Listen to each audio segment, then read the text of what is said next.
Taste the Daily. அழகன் வணக்கம், விவரங்களை சொல்லுங்க. வணக்கம் அருண். அதிமுக சேலம் மாநகர் மாவட்ட கழகத்திற்கென புதிதாக அமைக்கப்பட்டுள்ள அலுவலகத்தை கழக பொதுச் செயலாளர் எடப்பாடி கே பழனிசாமி அவர்கள் இன்றைய தினம் திறந்து வைத்திருக்கிறார். சேலம் நெடுஞ்சாலை நகர் அருகே உள்ள கிருஷ்ணா நகரில் புதிதாக கட்டப்பட்டுள்ள இந்த அலுவலகமானது பல்வேறு வசதிகளை கொண்டிருக்கிறது. அதாவது 150 பேர் அமரக்கூடிய வகையில் ஒரு அரங்கும், மாநகர் மாவட்ட கழக செயலாளருக்கான தனி அறையும், தகவல் தொழில்நுட்ப பிரிவுக்கான அறையும் இந்த கட்டிடத்தில் ஏற்படுத்தப்பட்டுள்ளது. அது மட்டுமல்ல, இந்த அரங்கு முழுவதும் குளிரூட்டி வசதி குளிரூட்டி வசதியும் ஏற்படுத்தப்பட்டிருக்கிறது. அது மட்டுமல்ல, இந்த அரங்கில் கூட்டம் நடைபெறும் போது எதிரொலி ஏற்படாமல் இருப்பதற்காக அரங்கு சுவர் முழுவதுமே எதிரொலி தடுப்பு சாதனங்கள் அமைக்கப்பட்டிருக்கிறது. அது மட்டுமல்ல, இந்த அரங்கு முழுவதும் குளிரூட்டி வசதி செய்யப்பட்டிருக்கிறது. இந்த அலுவலகத்தை கழக பொதுச் செயலாளர் எடப்பாடி கே பழனிசாமி அவர்கள் இன்றைய தினம் ரிப்பன் வெட்டி திறந்து வைத்து குத்து விளக்கு ஏற்றி வைத்திருக்கிறார். அது மட்டுமல்ல, இதை தொடர்ந்து இங்கு உள்ள வசதிகளையும் பார்வையிட்டு நிர்வாகிகளும் அது கேட்டறிந்திருக்கிறார்.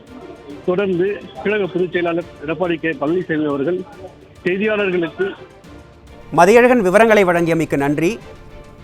சேலம் நெடுஞ்சாலை நகர் அருகே உள்ள கிருஷ்ணா நகரில் புதிதாக கட்டப்பட்டுள்ள சேலம் மாநகர் மாவட்ட அதிமுக அலுவலகத்தை கழக பொதுச் செயலாளர் எடப்பாடி கே பழனிசாமி ரிப்பன் வெட்டி திறந்து வைத்த பின்னர் செய்தியாளர்களை சந்திக்கிறார். அந்த காட்சிகளை பார்க்கலாம். அவருடைய கூட்டணி அவர் காப்பாற்றினா போதும். அவர் கூட்டணியில் தான் பல்வேறு முரண்பட்ட கருத்துக்கள் பத்திரிகையிலும் ஊடகத்திலும் வெளிவந்துட்டு இருக்குது. அதை அவர் சரி பண்ண போதும். அனைத்து இந்திய அண்ணா திராவிட முன்னேற்ற கழகத்தை பொறுத்த வரைக்கும் எங்கள் கூட்டணி ஒற்றுமையாக வலுவாக 2026 சட்டமன்ற தேர்தலில் மிகப்பெரிய வெற்றியை எங்கள் கூட்டணி பெறும். அனைத்து இந்திய அண்ணா திராவிட முன்னேற்ற கழகம் மிகப்பெரிய வெற்றி பெறும். தனித்து ஆட்சி அமைக்கும். ரைட் சார், தமிழகத்துல சுற்றுப்பயணம் பண்றீங்க, ஆனா சேலம் மாநகராட்சியில அடிப்படை வசதிகள் கட்டமைப்பு எதுவுமே இல்லை.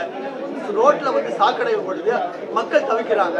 மாநகராட்சியில குரல் கொடுத்த அதிமுக கவுன்சிலர் அடிபட்டுட்டாங்க. இதுக்கு தலைமை என்ன பண்ண போகுது? போராட்டம் நடத்த போதா? அதாவது இது ஏற்கனவே இதெல்லாம் போராட்டங்கள் நடத்தி பிடிச்சாச்சு, புரியுதுங்களா? இது வேணுமெனே திட்டமிட்டு திராவிட முன்னேற்ற கழகத்தை சேர்ந்த கவுன்சிலர்கள், எங்களுடைய பிரதான அதிமுக எதிர்கட்சி தலைவராக இருக்கிற திரு யாதவ் மூர்த்தி அவர்களை, அவர் இந்த மாநகராட்சி இருக்கிற குறைபாடுகளை அந்த மாநகராட்சி கவுன்சில் கூட்டத்தில் பேசிக்கிட்ட பொழுது திட்டமிட்டு அவர் தாக்குறாங்க. குறைகளை சொல்லக்கூடாதுங்கிறாங்க. நீங்கள் சொன்னீங்களா இவ்வளோ குறைய, அந்த குறையெல்லாம் அந்த மாமன்றத்தில் தான் சொல்ல முடியும். அதை சொல்ல முற்பட்ட போது தான் இந்த பிரச்சனை நடந்தது. அதுவும் அந்த அம்மா இருக்கையிலிருந்து எழுந்து 40 அடி தூரத்தில் இருக்க யாதவமூர்த்தியை தாக்குறாங்கன்னு சொன்னால் எந்த விதத்தில் எந்த அளவுக்கு அராஜகம் இருக்குது என்பதை இந்த நாட்டு மக்களுக்கு பத்திரிகை ஊடகம் தான் உணர்த்த வேண்டும். இன்னும் மக்களுடைய பிரச்சனை பேசுவதற்கு தான் அந்த மாமன்றம். அங்கே கூட பேசக்கூடாதுன்னு அங்கே அராஜகத்தை ரவுடிஸ்தை வெளியிடுறாங்க. அது மூலம் காவல்துறையில் புகார் கொடுத்தா அடிபட்டவர் மீது வழக்கு பதிவு செய்து தான் இந்த ஸ்டாலின் மாடல் ஆட்சியினுடைய சட்ட ஒழுங்கு என்பதை நாட்டு மக்கள் அறிவார்கள். நீங்க தான் ஊடகத்திலையும் பத்திரிகையிலும் காண்பிக்க மாட்டேங்கிறீங்களா? காட்டுங்க. எங்களுடைய சுற்றுப்பயணம் எந்த அளவுக்கு வேகமாக விறுவிறுப்பாக மக்கள் எழுச்சி ஓடு இந்த சுற்றுப்பயண நிகழ்ச்சியில பங்கு பெறார் என்பதையெல்லாம் ஊடகம் மூலம் பத்திரிகைகளும் தயவு செய்து வெளிச்சம் போட்டு காட்டினீங்களா இன்னும் எங்களுக்கே ஒரு மகிழ்ச்சியா இருக்கும். ஏன்னா இந்த ஆட்சி அகற்றப்பட வேண்டும் என்று இந்த மக்கள், ஒட்டுமொத்த மக்களும் இன்றைக்கு முடிவு எடுத்துட்டாங்க. அதனால மக்களுடைய எழுச்சி பார்க்கின்ற பொழுதே இந்த ஆட்சியை அகற்றுவதற்கு காரணம் நம்ம தெரிஞ்சிட்டோம். ஏன்னா இந்த ஆட்சியில் எந்த மக்களுக்கு எந்தவித நன்மையும் கிடைக்கல. நீங்க சொன்ன மாதிரி சட்ட ஒழுங்கு அடியோடு சீர்குலைந்து போச்சு. எல்லா துறையும் ஊழல் மலிந்து போச்சு. இந்த ஆட்சி இருக்கக்கூடாது என்று மக்கள் கொந்தளிப்போடு இருக்கின்றது. அதை எங்களுடைய சுற்றுப்பயணத்தின் போது அவருடைய ஆரவாரம், அவருடைய எழுச்சி பார்க்க தெளிவாக தெரியுது. உங்களுடன் ஸ்டாலின் திட்டத்தில் ஏற்கனவே மக்கள் ஆன்லைன்ல விண்ணப்பிச்சா 15 நாட்கள்ல கிடைச்சிட்டு இருக்க சான்றிதழ்லாம் கூட இவங்க 45 நாள் கால அவகாசம் வச்சிருக்காங்க. இன்னொன்று இந்த மகளிர் திட்டத்துக்கு குறைவான நிதி ஒதுக்கிட்டு அந்த மகளிர் திட்டத்தை எல்லாத்துக்கும் கிடைக்காதவங்க விண்ணப்பிக்கலாம் அப்படின்னு தெரிவிச்சிருக்காங்க. இந்த உங்களுடன் ஸ்டாலின் திட்டம் என்ன மாதிரியான திட்டம்? இதை எப்படி பாக்குறீங்க நீங்க அதிமுக? உங்களுடன் ஸ்டாலின் என்ற திட்டம் ஒரு வேடிக்கையாக இருக்குது.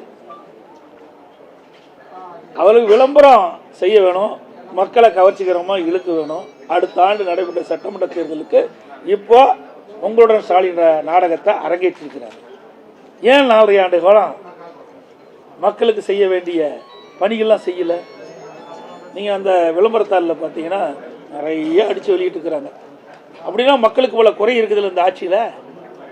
4.5 ஆண்டு காலம் 4 ஆண்டு காலம் மக்களை பற்றி சிந்திக்காம அடுத்த ஆண்டு நடைபெற்ற தேர்தலை பற்றி எனக்கு விளம்பரத்தாளில் ஒரு அடித்து என்னென்னதெல்லாம் நாங்கள் செயல்படுத்துவோம், உங்களுக்கு குறை இருந்தால் சொல்லுங்கள், உங்களுடன் ஸ்டாலின் என்ற ஒரு விளம்பரத்தை வீடு வீடாக போய் எடுத்துக்கிட்டு போய் கொடுத்து அதில் தொலைபேசி என்ன குறிக்க சொல்கிறாங்க. அதுதான் முக்கியம். அந்த அவருடைய செல்ஃபோன் நம்பரை குறித்தா அதை திமுக ஐடிவிக்கு போகும், அவர்கள் அவரோட தொடர்பு கொள்ளும். அதுக்கு தான் இந்த வித்தையை கண்டுபிடிச்சி வெளியிட்டிருக்காங்க. மக்கள் நன்மை செய்வதற்காக அல்ல. ஏற்கனவே அதிமுக ஆளுங்கட்சியாக இருக்கும்போது திராவிட முன்னேற்ற கழகம் தலைவர் ஸ்டாலின் எதிர்க்கட்சி தலைவராக இருக்கும்போது ஊர் ஊராக போனார். அங்கங்கே திட்டம் கண்டா ஒரு பெட்ஷீட்டை போட்டு மக்கள்கிட்ட என்னென்ன குறை இருக்குதுன்னு அதை ஒரு விண்ணப்பமாக கோரிக்கையை வச்சு நீங்கள் கொடுங்க, எழுதி கொடுங்க, நான் எழுதி அந்த நான் வச்சிருக்கிற பெட்டியில் போடுங்க, பெட்டியில் போட்டு நான் பூட்டு கொண்டாந்துருக்கேன், பூட்டி சீலை வச்சு நான் எடுத்துகிட்டு போய் ஆளுங்கட்சியானவர் திமுக ஆட்சிக்கு வந்த பிறகு சீலை உடைச்சி பெட்டியை திறந்து நீங்கள் போட்ட அந்த மனுவெல்லாம் பிடிச்சி மக்களுக்குடைய பிரச்சனை தீர்க்குன்னு சொன்னார். அப்படி தீர்த்தா எதுக்கு இவ்வளோ பிரச்சனை இருக்குது? எல்லாமே ஒரு ஷோ, எல்லாம் மக்களை ஏமாற்றுவதற்காக போடுகின்ற நாடகம். இது அரசு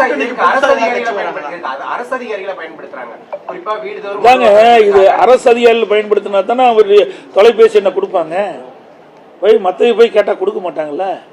ஆக இது தந்திரமா மக்களை ஏமாற்றி அவருடைய கைபேசி எண்ணை பெற்று அந்த ஐடிவி கொடுத்து அவர்கள் அதிலிருந்து உரையாடுவதற்கு வாய்ப்பா இதை பயன்படுத்துறாங்க.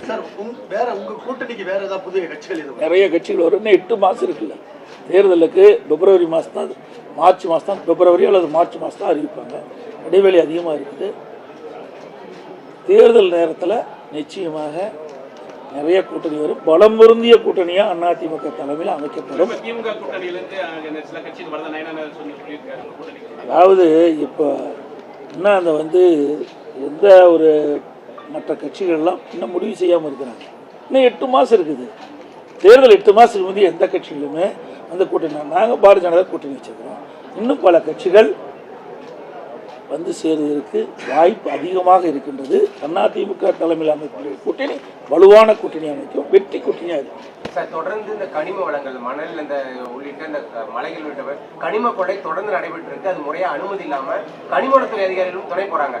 இதனால தமிழகத்துக்கு டாஸ்மாக் ஊழலோட மிகப்பெரிய ஊழல் நடைபெற்றதா புகார் இருக்கு. இதுக்கு அதிமுக என்ன பண்ண போகுது? இதை அதாவது அனைத்து இந்திய அண்ணா திராவிட முன்னேற்ற கழகம் இது குறித்து சட்டமன்றத்திலையும் பேசியிருக்கிறோம், அறிக்கையின் வாயிலாக வெளியிட்டிருக்கிறோம். ஆனால் இன்றைக்கி நம்ம மாநிலத்திலிருந்து வெளி மாநிலத்துக்கு அதிகமாக இந்த கனிம வளத்தை கடத்தப்படுது. ஆந்திரா, அதே மாதிரி கேரளா, இப்படி பல மாநிலங்களுக்கு இங்கிருந்து கனிம வளங்கள் கடத்தப்படுகிறதாக ஏற்கனவே நாங்கள் இந்த அரசுடைய கவனத்தை கொண்டு வந்தோம். ஆனால் இந்த அரசாங்கம் அதை பற்றியெல்லாம் கவலை இல்லை. கனிம வளத்தில் தானே அதிகமாக கொள்ளையடிக்க முடியும். அந்த கொள்ளையடிப்பதற்கு இந்த அரசு இன்றைக்கு பகிரங்கமாக செஞ்சுக்கிட்டு இருக்குது. நீங்கள் ஊடகத்திலையும் பத்திரிகையிலையும் வெளிச்சு போட்டு காட்டினீங்க. அப்படி காட்டின தொலைக்காட்சியை நிருபரை தாக்கப்பட்டது. அதுக்கு நான் கண்டித்து கூட நான் விட்டேன். அனைத்து இந்திய அண்ணா திராவிட முன்னேற்ற கழகம் ஆட்சிக்கு பிறகு எந்தெந்த வகையில் திராவிட முன்னேற்ற கழக ஆட்சியில் எந்தெந்த துறையில் முறைகேடு நடந்ததோ அதையெல்லாம் விசாரித்து உரிய நடவடிக்கை எடுக்கும். அனைத்து ஊடகங்களுக்கும் பத்திரிகை வணக்கம். நான் தேர்தல் சுற்றுப்பயணம் போகிறதுனால, ஏன்னா இதுக்கு மேலே நான் தேர்தல் சுற்றுப்பயணத்தை போது நான் ஊடகங்களை பத்திரிகை பார்த்து இன்றைய தினம் இன்னைக்கு அனைத்து இந்திய அண்ணா திராவிட முன்னேற்ற கழகத்திற்கு மாநகர மாவட்டத்திற்கு ஒரு தனி கட்சி வந்திருக்கிறோம். உங்களுடைய வரவேற்போட எங்களுடைய கழக நிர்வாகிகள் இதை மாநகர மாவட்ட அலுவலகத்தில் வருவதற்காக புதிதாக அலுவலகத்தில் திறந்திருக்கிறோம். நன்றி.